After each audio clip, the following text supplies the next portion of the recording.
So, down at the unit again. It's now the, what, 27th? I don't really have any plans today. I'm thinking I'm going to drop the exhaust, so for when I'm ready to fit the front anti-roll bar. Maybe fit the sump baffle, depending on how busy Josh is. He's been working hard on his S2000, sorting his arches out. So that's obviously all finished, painted. He's had to do a little bit of welding on this side. Up here. So not too bad. Obviously that needs painting. And then he's also got a bit of a repair patch down here that he needs to sort. It's not too bad. Hopefully he'll be free at some point to help me fit this sump baffle.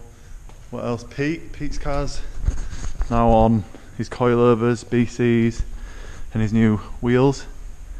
Oh yeah, look at that. Damn.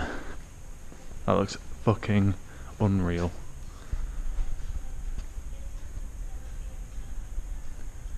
But yeah, if anyone's got an E92 and they're looking for some wheels, these old ones are for sale.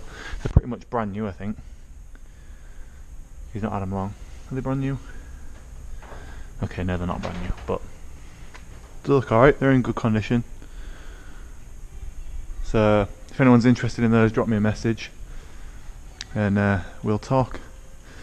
But yeah, I'm just gonna, like I say, tinker about, drop the exhaust, and see what happens.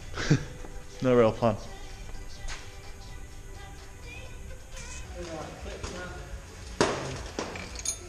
Yeah, mate, have a flip. That's in your pocket. Thank you.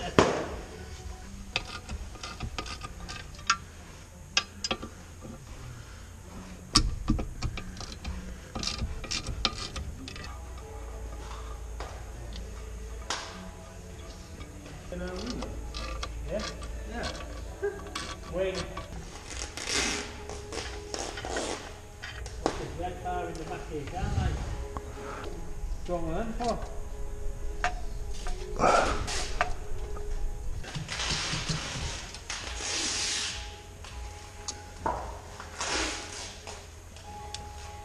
Track mate, no, Right.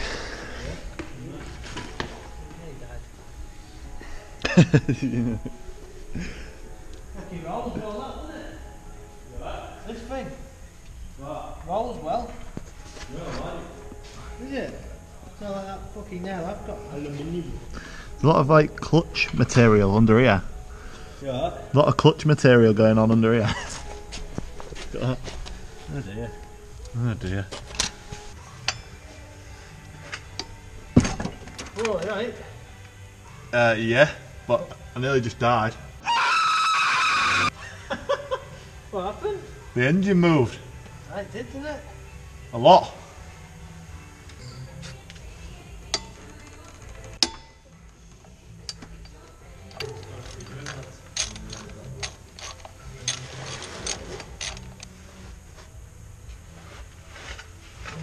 You got stickers on them? No, I need to write them, that's why I've got the pen in it. Fucking when's it summer? Right, so as I mentioned before, this light and flywheel, it looks like it's been painted or got some kind of protective like coating on it. So all I've done is give this contact patch a bit of a key up, just sanded it off a little bit so it's got, you know, no paint on it, or not as much paint on it. I'm hoping that it shouldn't really make a difference, but yeah, it's quite a lot lighter than the standard one. I think this one's out of an FN2. It's even like lightened at the back as well. It's got these like sections cut out of it, and then when you pick them both up you can feel the difference. It's quite a lot lighter. So yeah, I'll put that on.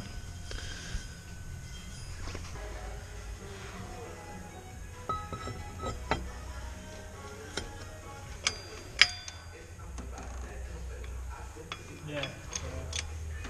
It's a bit stoop. It's making the whooshy noise.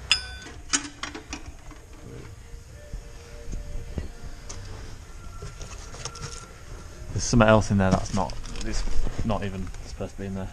So these studs come with the baffle, and they just replace the bolts that would be for the windage tray, is that right?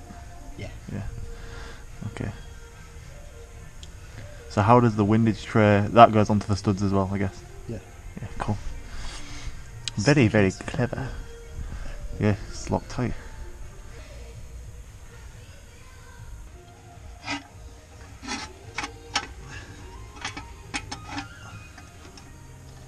Alright, so a bit of a tip if you're doing this yourselves. These N2 studs that are nearest the oil pump, you got to take them out before you put the windage tray back in, otherwise you won't be able to get them around the studs. Not an easy job. Maybe even the middle one. Maybe the middle ones too. There you go. It's quite fiddly, but which one's yours? That one. Right, so the studs come with 2 threads. Well, obviously it's threaded either side, but one of them's longer than the other, which means that the long side, the longest thread, is the one that comes out the bottom of the engine, so that you can fit the spacers onto that side to space the baffle off the oil pump. That's definitely worth knowing before you do this. That's the baffle in. You can see the windage tray, and then there's a spacer, then the baffle, then the bolt on that stud. Quite fiddly. In fact, very fiddly. But it's in. We just need to tighten it up, and then the sump can go back on. Very good.